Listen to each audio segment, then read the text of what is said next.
오늘 본문 말씀은 이제 아브라함의 소원이 성취되는 장면을 소개하고 있죠.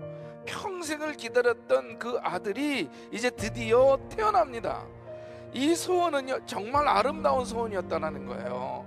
왜냐하면 이삭이 태어나는 것은 단순히 한 가정의 자녀가 태어나는 그 정도가 아니라 동시에 하나님의 소원이었기 때문에 그렇습니다. 바라기는 그 하나님이 주시는 소원을 가지고 그 소원이 이루어지고 정말 우리 가운데 행복과 기쁨이 넘쳐나는, 또 하나님의 기쁨이 되는 2022년도가 되기를 주님의 이름으로 축원합니다.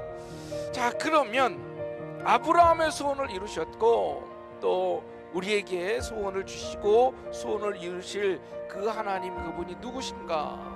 첫째로, 하나님은 말씀대로 역사하신다. 아브라함이 평생을 기다린 아들이 드디어 태어났어요.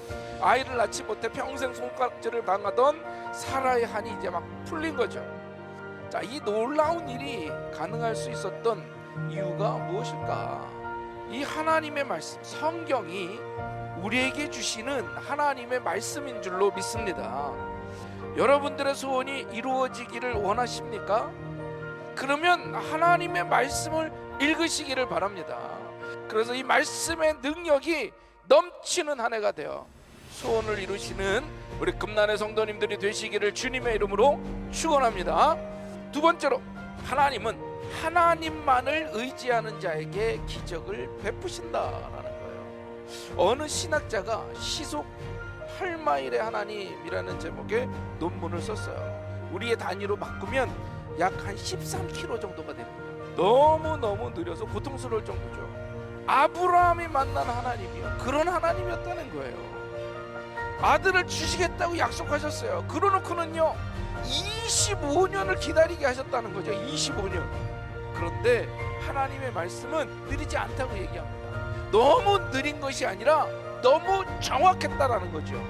자, 그렇다면 왜 하나님께서 25년간이나 아브라함을 기다리게 했을까? 오직 하나님의 능력으로만 가능하다라는 것이 분명해질 때까지 하나님이 기다리셨던 거죠. 자, 그러면 하나님이 정하신 그 기한, 어떤 시간인지 구체적으로 살펴보자고요. 하나님이 기적으로 역사해 주시는 방법밖에 없었다는 거죠. 마지막 남은 그 하나에 아브라함이 자신의 모든 것을 겁니다. 바랄 수 없는 지경이에요. 모든 것이 가능성이 제로입니다. 그런데 그 바랄 수 없는 지경에서 바라고 믿었다라는 거예요. 믿었다라는 거예요. 바로 그때가 하나님이 정하신 기한인 줄로 믿습니다. 오직 하나님만을 의지하시는 2022년도가 되기를 주님의 이름으로 축원합니다. 마지막 세 번째로, 소원을 이루어 주심으로 하나님은 우리에게 기쁨과 찬송을 주신다. 아브라함의 아들 이삭의 뜻이 웃음이라는 뜻입니다.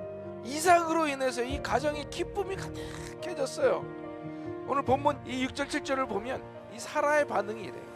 사라가 이르되 이 단어는요 그냥 말했다 이 뜻이 아니에요. 그냥 찬양을 했다는 거예요. 찬양을. 인간으로서는 도저히 상상할 수 없는 일에 대한 그 경탄, 정말 감탄, 그걸 나타낸 거예요. 누가 100세 된 아브라함에게 아들이 생길 거라고 상상이나 했겠느냐?